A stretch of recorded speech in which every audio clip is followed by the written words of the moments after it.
We'll talk about what the F is going on with New York Metros, wild up and down feelings, as always, week to week. That's just how it is. It's doom and gloom, followed by pure, unadulterated euphoria. And right now, we should be celebrating them, but this stretch is just, I think everyone's got their panties in a twist over this stretch against some really poor teams, not exactly performing up to the level that we expect of this team, because they're different, right? And they're special, right? Listen, those 7 claps away claps, I know it's so early in the pod to bring that up, but it's devastating to say the least. I think 2007 hurt more than 2008, because 2008 was like, here we go again. You kind of were like bracing for it. 07 was just like, oh wow, what do I do now? I have all these playoff tickets. What do I do?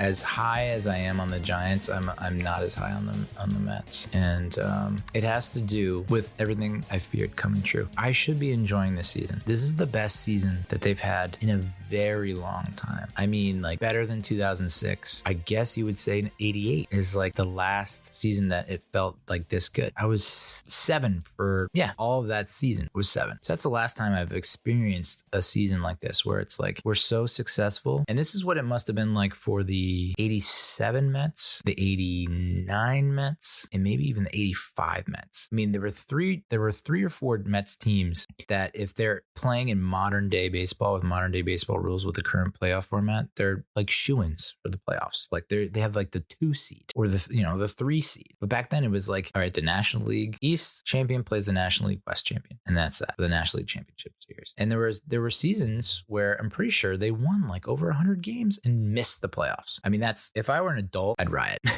But I was a kid and I didn't know any better. So I was like, oh man, we're just not that good this year. And it's like, no, kid, they won over 100 freaking games. You put them in any other division, they win the division. Let me see this. I remember looking at this once and being like, oh my God. Because when you're a kid, I guess when you're that young, 7 or even 5 or even 4, which was the 85 season, you're just like, oh, we didn't make the playoffs because we're not that good. It's like, oh no, dude, actually, can you just take a quick gander at your freaking record, dude? I mean, look at this from, let's find it. 91 and 71 in 1990 didn't make the playoffs. 87, 75, and 89 didn't make the playoffs. 92 and 70 and 87 didn't make the playoffs. 98 and 64 and 85 didn't make the playoffs. 90 and 72 and 84 didn't make the playoffs. That is 4 fucking seasons with 90 plus wins and not making the playoffs. It just doesn't happen in this current format. Can you imagine the damage that they could have done if they did make the playoffs in the current playoff format in those years? I'm trying to think of what season I'm thinking of. It's gotta be 85, right? Where like they went head to head with the Cardinals and they were 3 games back. 98 wins. They had more wins than the fucking Dodgers in 85, who were the West Division champions and couldn't go to the playoffs because of stupid rules. I would lose, and especially now in the current playoff format. I can't imagine what goes through like Keith Hernandez's head and Ron Darling's head when they see a team that's like 88 wins making the friggin' playoffs. Ugh. But yeah, so this is the best season since, I'd say, 88. In 88, we were like, we should have won the World Series. But, if Oral Hershiser didn't exist, we would have won the World Series. God damn. I had a time machine. So yeah, this team is special. This team is different. But what did I say after we beat the Dodgers and after we took for, like, when we played well against the Braves and the Dodgers? It's like everyone has been chirping and shouting from the mountaintops. Wait till we get to the weak section of our schedule. We're going to fucking roll. And that's what's going to propel us and give us all the momentum we need to make a deep playoff run, because we are just going to fucking run through these bad teams. And part of me was like, wouldn't it be so Mets for us to stick it to the Dodgers and make us look like we're world beaters, to then shitting the bed against the league's worst teams? And sure enough, that is exactly what has fucking happened. Now, sure, we took 2 of 3 from the Marlins, but how do you lose 2 of 3 to the fucking Nats? Understandably, it's Labor Day weekend. You want to get your party on. I understand. You want to get lit. You want to get turned. You want to get crunk. I get it, man. I was right there with you. I wouldn't want to play baseball, but at the same time, 7-1, 7-1, back-to-back losses. I thought Google was having an aneurysm when I checked the score because I wasn't able to watch the games. And I was like, no, it's Google.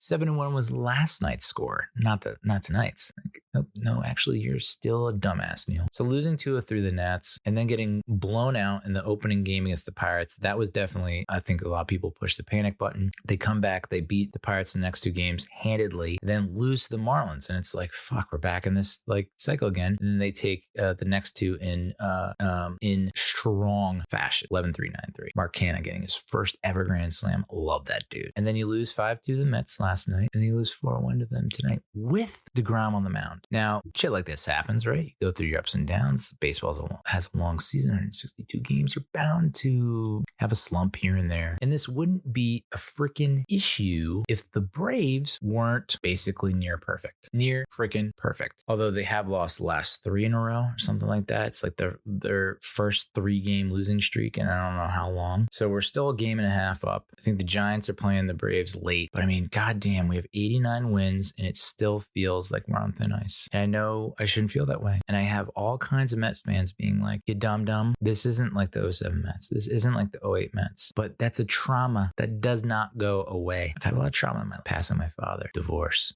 pretty severe injuries to my body, losing a friend to a car accident, like losing multiple friends to car accidents. There's a lot of trauma. For me to say like, oh, I'm past it. This doesn't affect me. 07, 08, that's never going to leave my body. Never going to leave my mind. My mind is slowly disintegrating, right?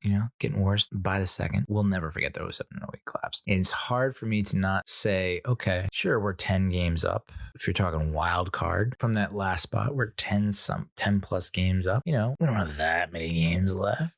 Come on, Neal. What is there to worry about? Losing back-to-back games to the Nats and now losing back-to-back games to the frickin' Cubs. Yeah.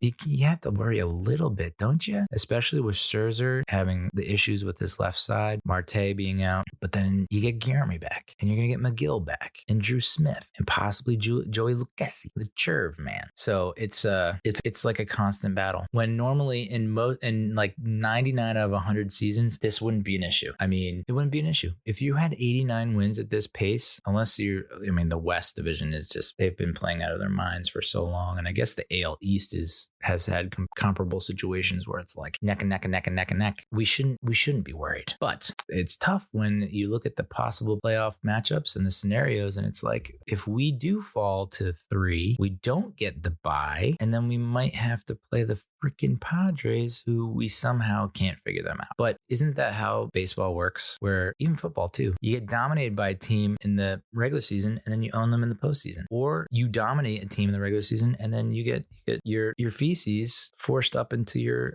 colon by that same team that you were dominating in the friggin' regular season. So that's why it's like, I'm not going to get into favorable playoff matchups, because it's like, okay, knowing how the baseball gods work, we've crushed the Phillies. We've owned them all season. Wouldn't it be so fitting if we face off against them in the postseason and they just fucking run us out of the building? Oh, Lordy. That would be something. So I guess the Braves, now see, I was just about to say, I guess the Braves are the only team I really worry about, but I don't. You know who it is? The fucking Cardinals, dude. They have 83 wins. No one is talking about them. Everyone is so, like, if anything, if you're talking about the Cardinals, you're talking about Albert Pujols and hitting his 700th home run. You're not talking about how St. Louis is flying well under the radar, and that they're going to probably finish the season with like maybe 90 wins, and then they're going to just sweep motherfuckers in the playoffs. That's just that's how cruel and twisted baseball gods are. I don't pray to them. Not anymore. Not for what they've done. So it's tenuous with the Mets. Every time, you start to puff your chest out after you take the series from the Dodgers, and you think, I think we've got the perfect formula here. We've got the lights out closer. We've got a lineup that won't quit. A lineup that, even if you have a couple guys slumping, premier marquee guys slumping, there are guys that are gonna fill in the gaps. And then you face the Cubs and you score 3 runs in 2 games.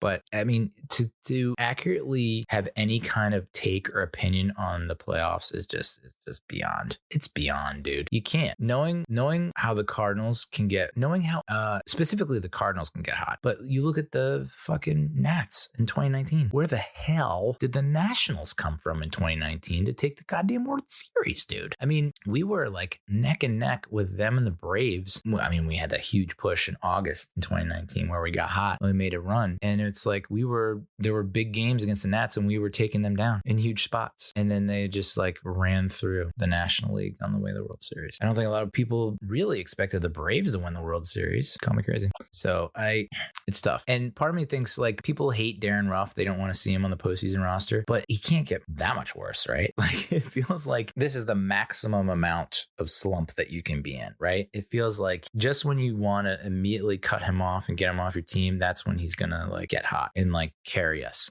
right? That's how it works. I don't freaking know, dude. I mean, I cannot believe they lost back-to-back games to the fucking Cubs, dude. And then the Pirates are like have a crappy record, but yet, I mean, last place in the Central, second worst record in the National League, and they'll probably give us migraines, bro. 4-game series. Luckily, that's at home. And then we have to go to Milwaukee. I mean, you'd like to think that we could, you look at it and on paper, you're like, oh, so we'll take both of the games from the Marlins. We'll sweep the A's. We'll sweep the Nats. And then just leaves us with the Brewers and Braves to be concerned with. But it's like, it's almost the reverse of how it's going to be. It's like, we'll probably stick it to the Brewers and the Braves, and then we'll fucking split the series with the Pirates and then like lose 2 or 3 of the A's. And then it like the last 3-game series against the Nats is where it's like for the whole kit and caboodle, for the whole shebang. Yikes. God damn it. Just sucks. I mean, literally, we have the 3rd most wins in the freaking league, dude. And yet we're still in this like worried state, all because of 07 and 08. If